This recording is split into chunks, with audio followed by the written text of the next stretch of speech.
Selamat pagi, Shalom. Kita bersukacita di hari ini untuk kesempatan baru yang Tuhan beri.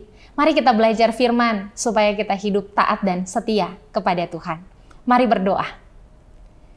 Terpujilah Engkau Tuhan yang memberi bagi kami ruang dan waktu untuk belajar firman di hari ini.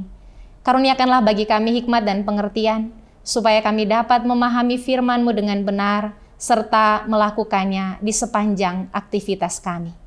Amin. Mari kita membaca Injil Yohanes pasal 13 ayat 23 dan 24. Yohanes pasal 13 ayat 23 dan 24. Seorang di antara murid Yesus, yaitu murid yang dikasihinya, bersandar dekat kepadanya di sebelah kanannya. Kepada murid itu Simon Petrus memberi isyarat dan berkata, "Tanyalah siapa yang dimaksudkannya." Siapa yang mengkhianati Yesus? Hal ini begitu mengganggu Petrus. Sebab sebelumnya ketika Tuhan Yesus bertanya kepada murid-murid, "Siapakah aku ini? Menurut kamu siapakah aku ini?" Maka Simon Petrus dengan lantang, dengan berani berkata, "Mesias, anak Allah yang hidup." Lalu kemudian tiba-tiba Tuhan Yesus berkata, "Seorang di antara kamu akan menyerahkan aku." Petrus terganggu dengan hal ini. Sebab itu dia meminta murid yang dikasihi Yesus, Yohanes, untuk bertanya kepada Tuhan Yesus, siapa yang dimaksudkannya. Rasa penasaran Petrus ini sesungguhnya lahir dari rasa kasih terhadap Yesus sang guru yang selama ini ia ikuti dengan setia. Tetapi juga rasa kasihnya terhadap persekutuan sesama murid yang selama ini terjalin baik dan sangat kompak.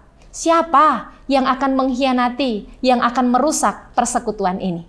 Saudara, dari Petrus, firman Tuhan hari ini menasihati kita. Supaya sebagai orang beriman, kita harus peduli terhadap keutuhan persekutuan. Mulai dari lingkungan terkecil, dari keluarga, sampai pada persekutuan berjemaat, bergereja, bahkan hidup berbangsa, hidup bermasyarakat. Sebagai orang Kristen, kita harus menunjukkan kepedulian untuk menjaga keutuhan, membangun kebersamaan, menciptakan kerukunan. Orang Kristen tidak boleh menjadi pembawa perpecahan. Orang Kristen tidak boleh menempatkan dirinya sebagai sumber masalah. Orang Kristen harus ada di garis paling depan untuk menjaga kerukunan, menciptakan kasih, membangun kebersamaan. Karena itu dari Petrus kita belajar bahwa kita punya tanggung jawab yang besar untuk melakukan hal ini. Bagaimana kita mengerjakannya? Mulailah dari diri kita sendiri untuk selalu mengusahakan hal-hal baik yang dapat menolong orang lain. Dalam persekutuan hidup sebagai suami dan istri, atau orang tua dan anak, saudara dengan saudara, bahkan dengan sesama kita. Sebab setiap kita sesungguhnya diperlengkapi Tuhan untuk perbuatan-perbuatan baik yang bisa kita kerjakan untuk melengkapi hidup orang lain.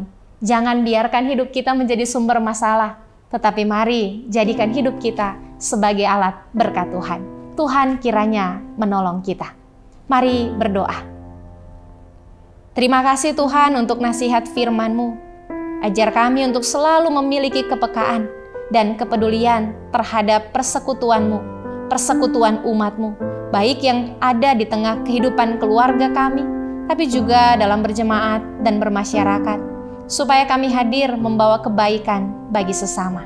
Dalam nama-Mu ya Yesus Tuhan, kami berdoa. Amin.